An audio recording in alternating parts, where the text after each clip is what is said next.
we have some pretty big news that I want to discuss. In Donald Trump's first press conference since July of 2016, so obviously his first press conference as president-elect. He's a kid, he's a man-child, so everything he's done has been on Twitter, 140 characters or less. So he's like a seventh grade boy who's just running around saying, "Oh yeah," like on Twitter. It's like, it's disgusting. All right, dude. Okay, so on that press conference he held a couple days ago, he called CNN fake news. Take a look at what happened. Since you're attacking us, can you give us a question? Go ahead. No, Mr. President-elect. Go ahead. President-elect, Go ahead. Since you are attacking No, our news not you. organization, Not you. Can you give us a chance? Your organization's you are terrible. attacking our news organization. Your Can organization's you give us a terrible. chance Let's to go. ask a question, sir? Go ahead. Sir, Quiet. Mr. President-elect. Go ahead. Can you She's state asking a categorically- question. Don't be rude. President-elect, can you give us a question? Don't be You're rude. attacking us. Can you give us a question? Don't be rude. Can you No, I'm give not us a going to give you a question? question. I'm not going to give you a Can you question. state You are categorically- fake news. Sir, go ahead. Can you state categorically that nobody...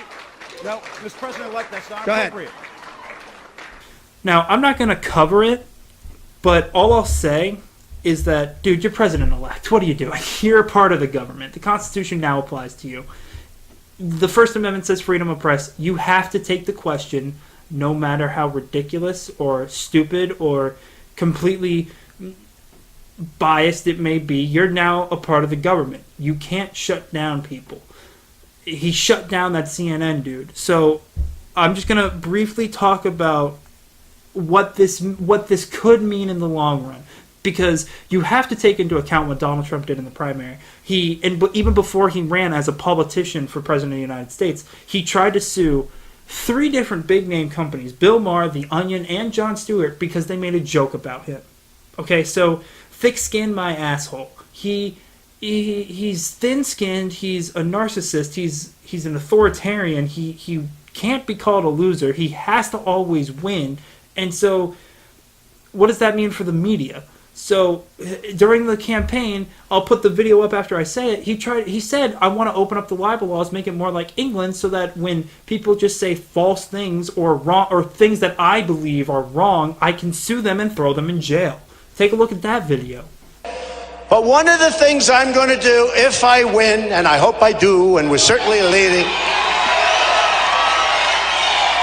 is I'm going to open up our libel laws so when they write purposely negative and horrible and false articles, we can sue them and win lots of money. We're going to open up those libel laws so that when the New York Times writes a hit piece, which is a total disgrace, or when the Washington Post, which is there for other reasons, writes a hit piece, we can sue them and win money instead of having no chance of winning because they're totally protected. So we're going to open up those libel laws, folks, and we're going to have people sue you like you never got sued before. Okay, so you have to take all those things into account. And if you don't want to believe that, then have at it, okay? You can live in your bubble. You can live in not reality because those things actually happened. He blocked Washington Post on a blacklist from coming to cover his campaign during the primaries. You can't block people out. The First Amendment specifically says you can't. What's her name? Omarosa went out and said, we have an enemies list. Donald Trump has an enemies list. Everyone will have to, quote, bow down to Donald Trump. Anyone who's disregarded or hurt Donald Trump, take a look at that video. Every critic, every detractor will have to bow down to President Trump. It's everyone who's ever doubted Donald, whoever disagreed, whoever challenged him. It is the ultimate revenge to become the most powerful man in the universe. Okay, so now that you have all this context, what I want to stress about what could happen is he selectively chooses who can and cannot enter as media sources to cover him.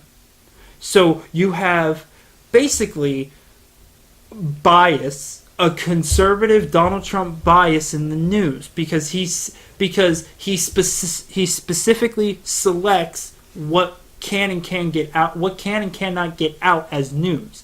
He's already working on it. You can just go ahead and say, look, that CNN reporter was rude. Okay, that's a fair question to say. Or that's a fair thing to say. It was rude and Donald Trump didn't want to acknowledge it. That being said, he did argue and bash CNN right in front of them. So it's only fair that CNN gets a response.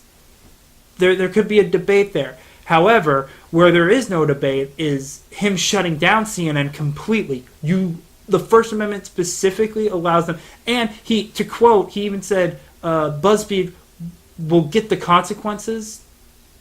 Like, dude, what does that mean? Like, what are you going to try to do? Shut down BuzzFeed? You're president. You are now a representative of the government. The Constitution applies to you. The First Amendment is there to specifically block you from doing that.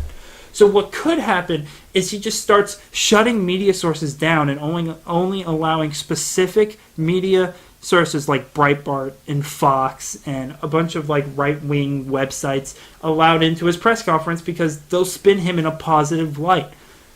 Look, I don't think CNN should have ran the story. I don't think BuzzFeed should have ran the story. But you don't get to choose what stories they do run. To be fair, both of them said, this isn't confirmed. We don't have any sources to back this up. This is just something that's happening, and we just are making a joke about it. So it's not fake news because they warned that this was fake and it was not real and there was no sources to back it up.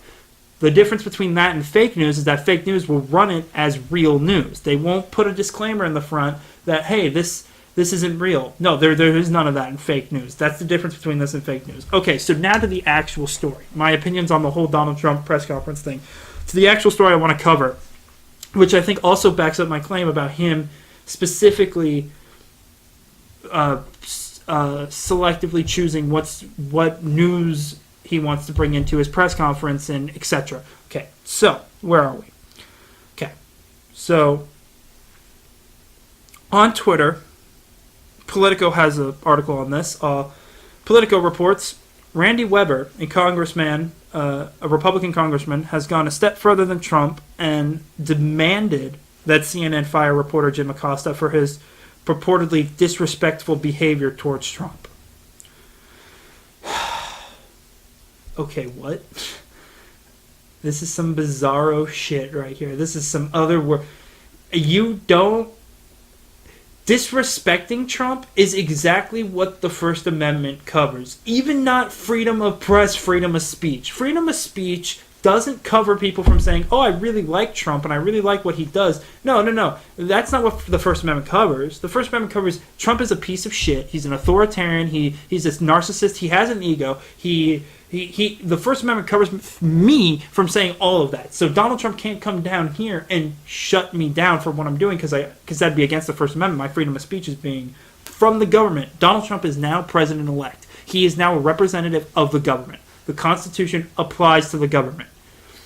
So, and this Randy Weber, a congressman, a Republican congressman, the Constitution, he is a part of government. The Constitution applies to him as well. So you don't get to choose who gets fired because they were disrespectful.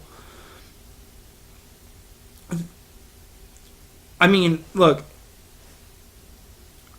in a situation, maybe. Look, all I'm saying is maybe. You know, a lot of Republicans say, oh, you know, if we allow these refugees to come in, maybe there could be a terrorist. Look, we have an extremely thorough vetting process, so that's already debunked. And I'm using past things Donald Trump has said during the campaign trail as my facts and my guide to see what could happen.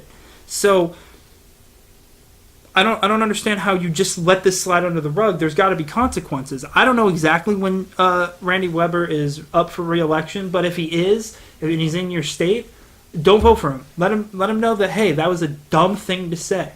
So Randy Weber calls for CNN to fire reporter Jim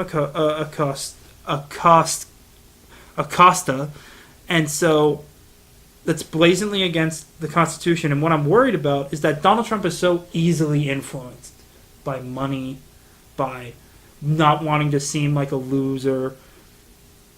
he's so easily influenced that the media, a lot of people say, like, you're overreacting, don't be such an overreactionist, like, he's not going to actually do that. But no, like, I'm kind of scared for media specifically, that he's going to target specific media sources that he considers having a liberal, like, bias, like Politico and Mediaite and MSNBC and CNN and Washington Post and New York Times. All these different websites and news articles and news organizations have a liberal bias, but he's going to allow Breitbart, open, wide open, open and shut case of white supremacy, and Fox into his, and other right wing news organizations into his press conference. That makes absolutely no sense. He's already discrediting the media, and that's a scary thing, because once people already start discrediting the media, then who are they going to trust? You know, like, look, this is a scary time that we live in, and people say, look, you're overreacting, but based on what Donald Trump has done before, I wouldn't say I'm overreacting. I'd probably say I'm underreacting. And so just be on the lookout. Call out the hypocrisies. Don't be scared anymore. Okay, we have an authoritarian figure as president. He's not a full heart fascist, but he's definitely got some authoritarian in him. So just be on the lookout. Resist. It's a scary time. Just be well aware of what could happen. Call out the hypocrisies. Call out all the shit that Donald Trump will try to push. Fight back and try to win back Congress in 2018, and then hopefully we can get a progressive in as 2020, in as president in 2020, and go from there.